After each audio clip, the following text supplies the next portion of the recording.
রাধে রাধে সবাইকে। শুভ রাধা অষ্টমী। তো যেহেতু বাড়িতে জন্মাষ্টমী হয় তাই রাধা অষ্টমী তো হবেই। তাই সকাল সকালেই গোলাপ জল, গঙ্গা জল, অগরু দিয়ে একটা জায়গায় জল করলাম, আর সেটা দিয়ে ভালো করে মা রাধারানীকে মুছিয়ে আর তারপরেই নতুন শৃঙ্গারটা করলাম আমার রাধারানীর আর কান্হাজির। তারপরে মন্দিরে ওনাদেরকে প্রতিষ্ঠা করে সাজিয়ে দিলাম ফুলের সাজ দিয়েও, দেখতেই পাচ্ছো। এখানেই কাজগুলো শেষ করে গিয়ে দেখছি যে রান্নাঘরে ভোগের জন্য সব রান্না হচ্ছে, যেমন সুজি। আর তাছাড়া আমি এখানে বসে গেছি কেক বানাতে। আমার খুব ইচ্ছে ছিল যে আমি জন্মাষ্টমীর দিনও কেক বানিয়ে দেবো, কিন্তু আমি গ্রামের বাড়িতে ওটা বানিয়ে উঠতে পারিনি। তাই রাধা অষ্টমীর দিন আর একদম দেরি করলাম না। তারপরে এখানে দেখছো আমি কেকও বসিয়ে দিয়েছি, ততক্ষণে মা বাকি রান্নাগুলোও করে নিয়েছে। দিদা কিছু স্পেশাল জিনিসও বানাচ্ছিল, সেগুলো তোমাদের লাস্টে দেখাবো।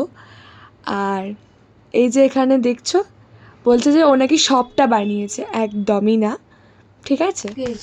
তোমরা বলো তোমাদের বাড়িতে রাধা অষ্টমীর পুজো ঠিক কীভাবে হয়, আর তাতে তুমি কোন পার্টগুলো করো। যাই হোক, সমস্ত ভোগ রেডি করে এইখানে পুজো দিতে চলে এলাম। বাবাই পুজো করছে এখানে, একদম ধীরে সুস্থে শান্তভাবে। আর আমরা বাকিরা সুন্দর করে বাবাকে পুজোয় সাহায্য করছি আর মন দিয়ে পুজো করছি। আমার তো কাজের ফেভারিট পার্ট হচ্ছে ভগবানকে শৃঙ্গার করানো আর ভোগ বানানো।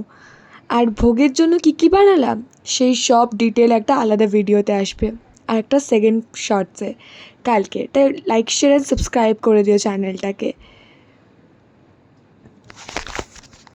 বাবা মেন পুজো করে দেওয়ার পরে মা বসলো রাধা অষ্টমীর পাঁচালি পড়তে, আর দিদা এখানে ধুনো দিচ্ছে। আসলে দিদা এই ধুনোটা অনেক প্রথম থেকেই দিচ্ছে। তারপরে নিচে চলে গেলাম, দেখতেই পাচ্ছ এত ভিড়, কারণ গণেশ পুজোর হয়ে আজকে খাওয়া দাওয়া ছিল। তা এখানেই শেষ করছি ভিডিওটা, বাই।